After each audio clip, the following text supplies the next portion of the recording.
안녕하세요. 역사를 사랑하는 박사입니다. 오늘은 단테의 신곡과 보카치오의 데카메론에 대해서 한번 알아보겠습니다. 우리 인생길의 한 주간 올바른 길을 잃고서 어두운 숲을 헤매고 있다. 그러나 내 마음을 무서움으로써 쫓았던 골짜기에 끝나는 어느 언덕 기슭에 이르렀을 때 나는 미래를 보았고 이미 별이 빗줄기 희각인 산 꼭대기가 보였다. 사람들이 자기 길을 올바로 걷도록 이끄는 별이었다. 이탈리아의 작가 단테가 1308년 쓰고 죽기 직전인 1421년 완성한 대표 서사시이다. 이탈리아 문학에서 가장 뛰어난 작품이자 인류 문학에서 길이 남을 위대한 작품으로 널리 평가받고 있다.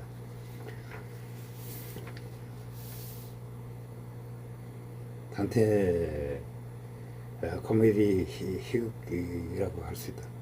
신곡이라는 번역명은 고대에 정착된 제목인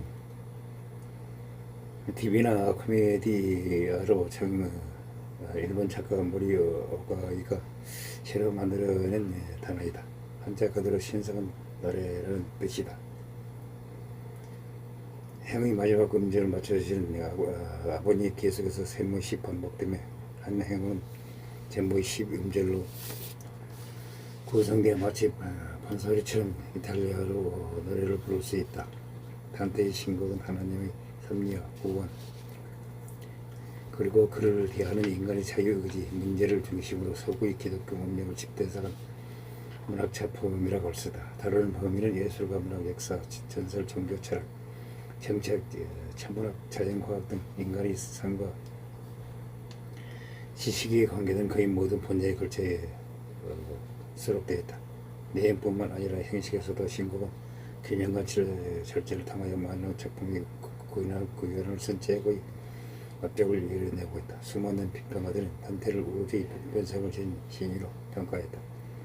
뛰어난 문학적 정치의 설계자로 인정하였다. 신곡과 함께 단테는 호메로스, 세르반테스, 셰익스피어와 어깨를 나란히 하는 인류학 문학에서 최고의 위치에 있다. 단테는 고대 로마 최고의 시인 베르기우스와 젊은 시절 작사랑했던 베아트리체의 인도를 받아 4, 5세기 지옥, 연옥, 천국을 여행하며 신화 혹은 역사의 인물들을 만나 얘기를 나눈다. 이를 통해서 당시 기독교 신앙과 유님의 철학을 고찰한 내용이다. 모든 시대 그리스 코미디의 원이라는 말은 희곡 일반을 가리키는 말로서 비극과는 반대로 해피엔딩을 끝내는 극장르를 의미하였다. 극중의 단테가 천국에 이르게 되므로 해피엔딩이기 때문이다. 또 당대 진지한 책은 전부 약천으로 쓰였고 각 나라의 방언으로 적힌 것은 진지하지 않는 것으로 지급되었다. 당시 단테가 이탈리아 프렌치 방언을 섞어서 만든 이탈리아어로 쓴 이 책은 코미디라고 불리게 된 것이다. 또한 특히 지옥편에서는 악인들과 사이를 조련하는 풍자에 가까운 장면이 많다. 결말이 해피엔딩이라는 점에서 단테는 희극이라고 제목을 붙였다. 1555년 베니스판 일행이고 앞에 데미의 신성한 초가디아 디비니아 코미디아 디텐트가 됐다. 지옥편, 연옥편, 천국편으로 나뉘는데 지옥편이 가장 잘 알려져 있다. 33곡인데 서곡을 더해 총 100곡으로 이루어졌다. 이 작품은 당시에 너무 문어인 라틴어가 아닌 토스카나 방언으로 소설된 이탈리아의 생산과 발전에 적지 않은 영향을 끼쳤다. 근대의 유명한 저작들은 모두 라틴어로 저술되었으며 매우 특이한 작품이다. 당시 지역 언어로 작품을 쓴다기에 이탈리아 연구에 큰 도움을 주고 있으며 실제로 당대의 이탈리아에 적지 않은 영향을 끼쳤다. 한국으로 따지면 학원의 홍길동전이 국문학에서 갖는 인상과 도움을 받아가 보면 된다. 지옥에서의 행분을 대부분 자신이 죄를 냈던 죄를 다시 되돌려 받은 형식이다. 바람을 피우면 바람에 날아다니고 과하게 탐닉하면 괴물이가 먹히고 인식하거나 낭비하면 동지무늬 같은 도루도루 굴리는 형벌을 받는다. 이를 지상에서의 악행과 똑같은 대응한 지옥의 현법이라고 해서 건테라파서라고 한다. 예를 들어 앞으로 내다보는 저속을 점수물과는 더 이상 앞으로 내다보지 말라는 뜻으로 머리를 180도 뒤로 돌리는 흉내를 받으며 위선자들은 겉은 허라지요 속으로는 고통스러운 금빛의 난망토를 인한 행보를 받는다. 특이하게 배신과 배반의 죄보다 이단이나 신상보다의 죄가 더 낮은 죄를 불러낸다. 단테가 살았던 중세시대는 신에게 이르는 길이 공의자 행복이었다. 가장 큰 죄는 신을 어기는 일이 되는 것이 상식적인 것이다. 따라서 신성모독죄를 지옥의 가장 밑바닥에 두어야 하는데 단테는 그러지 않았다. 이런 정치가로서의 단테가 신의 입장에서 보다는 어느 정도 인간을 기준으로 제의 경정을 살폈기 때문이다. 그리스의 로마 신화에서 차량한 인물이나 요소들도 많다. 미노타우루스나 게르베로스 등이 지옥의 악마로 등장하는 점이 흥미롭다. 또한 웬만한 고음을 저리할 정도로 잔인한 묘사로 인해 말이 많다. 또한 마마드와 그의 사회 알리가 기독교의 분열을 조장한 죄로 지옥에 있다는 설정 때문에 일상 국가에서는 지구에 앞뒀다. 미국의 문화평론가인 에드워드 사이드는 종교차별, 기독교 우월주의로 점철된 구역질을 나는 실을 명작으로 언급하는 것이 어이없다고 하였다. 그러나 이것은 시대적 배경을 고려하지 않고 무작정 현대의 잣대를 들이댄 것이라고 좋은 비평이 아니다. 그렇게 따지면 우리가 아는 고대 신화와 오전 명작들을 상당수는 구획된다는 작품이라는 카테고리에 넣어야 할 것이다. 그리고 다르건 성직자 또 지역에 있다고 대놓고 모사한 것 때문에 곳곳에서 금서로 지정할 때도 있었다. 파격적이고 시대를 앞서가는 면모도 있다. 특이한 점은 트로이의 영웅 히틀러가 대제받는 데서 추측할 수 있다. 트로이 전쟁에서 대해 호메로스와 완전히 다른 시각으로 보고 있다. 빌제빈 베르기리우스가 원래 트로이 옹호자였으므로 거기에 양받는 듯하다.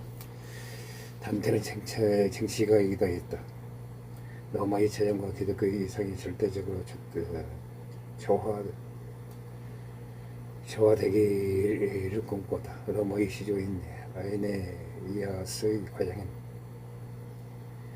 트로이를 옹호하고 베르길로스를 길자로 삼는 것은 어느 것을 결정적인 의미라고 하기에 어렵다. 복합적인 의미에 작용했다고 봐야 적절하다. 또한 카이사르는 보통 없는 림보에서 편지 지내고 카이사르를 암살한 브루투스와 롱기누스가 예수를 배반한 유다와 동급의 처벌을 받는다. 로마 제정의 영광을 그리워하는 모습도 보인다. 이를 유다 브루투스 롱기누스는 지옥의 가장 밑바닥에 있는 얼음 지역에서 그 정 가운데 존재하는 전 세계의 얼굴을 가진 시포의 거대한 입에 각각 반쯤 물려있다. 다양한 국적의 인물들이 언급되지만 단테가 직접적으로 대화를 나눈 인물은 대다수의 테러 그 중에서 다수가 지방 사람들로 한정되어 있다. 국적에서 단테가 세계사적으로 유명한 사람을 찾기보다는 자기의 과연 사람이 있는지부터 우선적으로 살피는 데다. 나는 대화도 타지에서 우연히 만난 과연 사람들과 대화하는 듯하게 제3자가 듣기에는 이게 무슨 소리인지 나는 게 맞다. 13세기 이탈리아 도시 국가사는 세계사에서 비중이 너무 작아 이탈리아를 집중적으로 파는 사람이 아니고서는 헤맬 수밖에 없다. 시오편에서는 배연옥편과 천국편은 내용이 난해해 상대적으로 사람들에게 잘 알려지지 않았다. 천국편은 특히 수비학적, 신비주의적 묘사, 신학적 관점이 많이 들어가서 혼란스럽게 하고 있다. 특히 삼주덕, 믿음, 소망, 사랑이 나오면 미친다. 심지어 단테의 본인도 천국편에서 선물에서 천국편은 좀 되는 사람만 읽으라고 하였다. 이 때문에 유럽에서는 코미디아 디비니라고 해서 지역편, 연합편, 천국편 따로 분리해서 팔기도 한다. 신곡의 내용이 매우 유명하고 그의 향연이 시대하다. 그러니 이게 간과하기 쉬운데 단테의 신곡의 내용은 기독교, 특히 가톨릭의 긍시 입장이 절대 아니라고 한다. 신곡의 음행이 단테가 당시 유럽에 어려져 있는 역사, 문학, 현설의 과정 정보들을 수집해서 창작한 것이지 기독교 교리서가 아니며 실제 교리와 다른 부분이 적지 않게 존재한다. 프란체스코 교황을 비롯한 여러 가톨릭 인물들이 찬사를 보내며 회장하고 심지어 현대에는 예비신자 교육에서 단테의 신곡을 언급하고 있다. 신곡에는 여러 교황의 시역이 있다는 묘사가 나오기에 1908년 해제 이전까지 신곡은 그냥 정치적 금속 목록에 올라 있었다.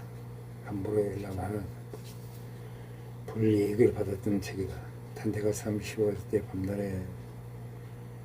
밤날에 길을 걷다 산 짐승들에게 이겼당할 때 베르길리우스 노마시엔 영어로는 보이지라고 한다. 너와 지옥 연합을 안내하고 이후 베아트리체가 이끌어 저국으로 여행을 떠난다. 이탈리아로 된 최초의 기록으로 인정받고 있다. 그 이전까지는 이탈리아에서 라틴어로만 기록해왔다.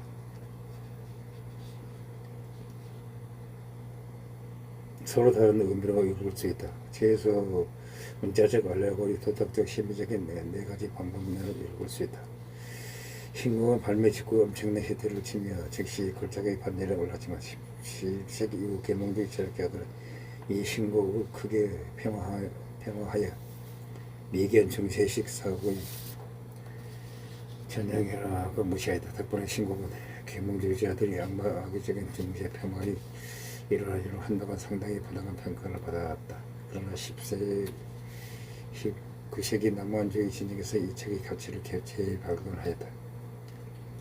지금은 서구 문화 최고의 고전 중 하나로 인정받고 있다. 묘사가 굉장히 생생하다. 특히 지역의 묘사는 매우 잔인하고 그로테스크하다. 고향과 지식을 내볼 수 있다고 한다. 중세에 살던 사람들의 세계관이나 정교관, 역사관 등을 알 수 있고 당시 신학, 지리학, 천문학 등을 알 수 있다. 이러다 보니 수박 겉핥기식으로 아마 신곡을 어느 정도 숙지하고 있으면 어디 가서 아는 체에도 크게 창피를 당하지 않을 수준은 된다. 물론 저 정도를 넘어서 신곡을 완벽하게 이해할 수 있는 수준이라면 진짜 백의 시신이다. 상수 사람들은 제의 경쟁 등 작중에 배우 사람 못 받았을 때 본인의 인식에 유연하지 정해지기 때문에 세인들과 성인들이 모습은 단테 본인의 가치관을 드러내는 것이다. 동시에 단테 본인의 생각과는 반대되는 당대의 사회를 비판한 것으로 볼 수 있다. 소설을 만든 사람들이 등장하며 이들 중 일부는 상당히 강렬한 모습을 보여줌에도 불구하고 정작 신곡 중 기억나는 등장인물은 누구냐고 물으면 10중 8구 단테가 그 길잡이 역할을 해준 베르길리우스, 베아트리체 정도가 나온다. 이런 대부분의 신곡을 대충 봤다기보다 등장인물이 약 1000명 정도를 매우 많으면 이들이 단지 이름만 언급되고 지나간 게 아니라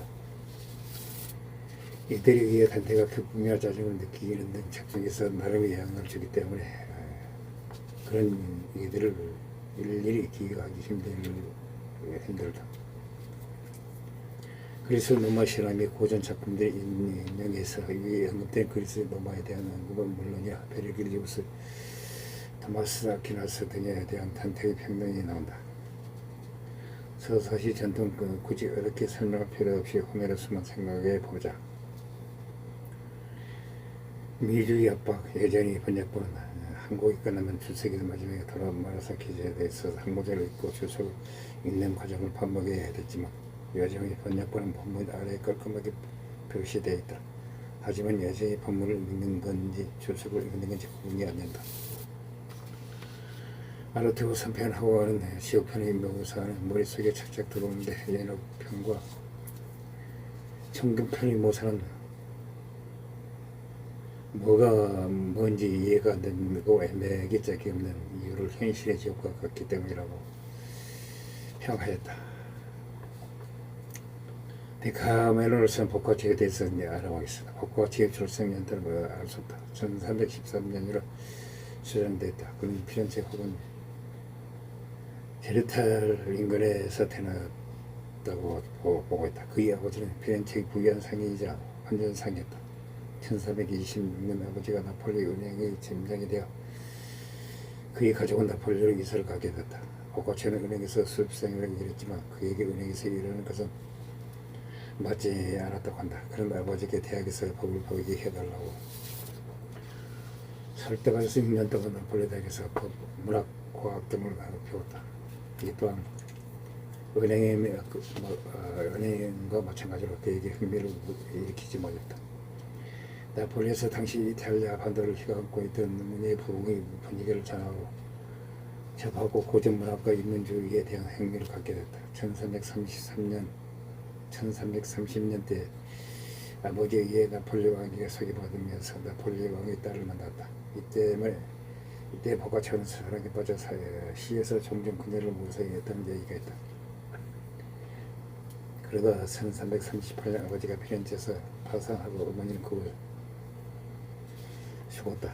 보카치오는 1341년 전염병을 피해 고향인 피렌체로 돌아가서 작품 활동을 하다가 1347년 나반에서 후원자를 찾기 시작했다. 1349년 그의 아버지가 피렌체에서 유행한 중세 흑사병으로 죽었다. 그의 가족은 모두 잃게 됐고 보카치오는 생업을 위해 피렌체에 공무원이 됐다. 이때의 경험을 바탕으로 보카치오는 피렌체의 흑사병을 피해 그 위로 피난한 10명의 남녀가 열흘간 편지를 주고받는 소설은 데카메론을 창작하였으나 이 작품은 그의 대표작이 된다. 1350년부터 보카치오는 본격적으로 피렌체 정부에서 일하게 됐다. 이 당시 구사라의 선배이자 대시인 페트라카를 만났다. 페트라카는 그의 인생에서 중요한 스승이었다. 혹은 톱 모델 역할을 하였다. 보카치오는 페트라카를 만나면서 고전 연구를 하게 되었다. 그의 시 창작 방식은 페트라카에게 맞는 영향을 받았다. 페트라카는 보카치오에게 창작한 작품을 태우거나 팔지 말라고 하였다. 페트라카의 설득 덕분에 현재 보카치오의 작품들은 산트 스피리토소 수도원에 완전히 남아있다. 1373년 페트라카가 죽었다. 보카치오는 크게 낙담하여 모든 일을 그만두고 체르탈드에 응거하였다. 이듬해 1375년에 죽었다. 데카메론이 워낙 유명한 작가인지라 한국에 출간된 번역본 절대서가 데카메론 역본이다. 이외에 단테의 삶 역본이 몇 개 있다. 유명 여성들에 대해서도 번역본이 있지만 품절이고 번역의 질이 별로라는 평이 존재한다. 이 테일러 레네상스 문학의 중요한 선구자이자 서사 문학 발전에 지대한 영향을 미친 인물이다. 그런 단순한 얘기꾼으로서 인간이 본성과 사회적 현실을 깊이 탐구한 작가로서 인정받으며 그의 작품은 중세에도 얼마나 성서로 이행하는 시기의 문학적, 사상적 변화를 잘 반영하고 있다. 보카치오는 순수의 진과 종교적 교훈을 강조하던 정시의 문학의 전통에서 벗어나 인간의 명망과 기지 삶의 다양한 모습을 사실적으로 모사하고 있다. 문학이 단순한 도덕적 교훈을 넘어 인간 경험을 탐구하는 도구가 될 수 있음을 보여줬다. 그의 대표작 데카메론은 인간 중심적 사고가 현실주의적 서술 방식으로 나타내 르네상스 문학의 기초를 닦았다는 평가를 받고 있다. 데카메론은 10명의 인물이 흑사병을 피해 피렌체를 떠나 머무는 동안 나눈 100편의 이야기를 담고있다. 다양한 인간 환상을 흉마 풍자를 묘사하는 것이 특징이다. 이를 통해 보카치오는 당대 사회의 모순과 부조리를 비판하면서도 인간 본성에 대한 깊은 통찰력을 제시했다. 특히 그는 성직자의 이성과 사회적 불평등을 신랄하게 등장해서 인간의 기지와 생존 본능을 긍정하는 태도를 보여주고 후대 작가들에게 영향을 끼쳤다. 보카치오의 문학적 향은 이탈리아뿐만 아니라 유럽 전역에 걸쳐 광범위하게 발전하였다. 그의 작품은 프랑스, 영국, 스페인 등의 문학에 영향을 주었으며 특히 영만행이 아버지로 평가받는 제프리 조사가 켄터버리 이야기를 집회를 하는데 중요한 영감을 줬다고 한다. 또한 윌리엄스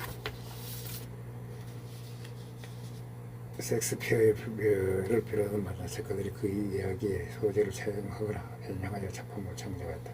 그의 사실적인 입지적인 인물 묘사는 소설 문학의 발전에 중요한 기여를 하였다. 보카초는 인문주의 문학 경계에서 중요한 역할을 하였다. 그런 단테의 삶과 작품을 영광에 보고하는 데 힘썼으며 페트라르카와 함께 고대 로마 그리스 문학을 연구하면서 르네상스 인문주의 기초를 다졌다. 이러한 노력은 르네상스 시기 학문적 부문을 촉진하는 데 중요한 역할을 하였으며 오늘날 보카초는 사실적인 서술의 기법과 인간 중심적 사고를 바탕으로 근대 소설의 기틀을 마련한 작가로 평가받고 있다. 이상 이탈리아 유명의 시인 단테와 보카초에 대해서 한번 알아봤습니다. 상시 부족함을 느낍니다. 양해 부탁드립니다. 감사합니다.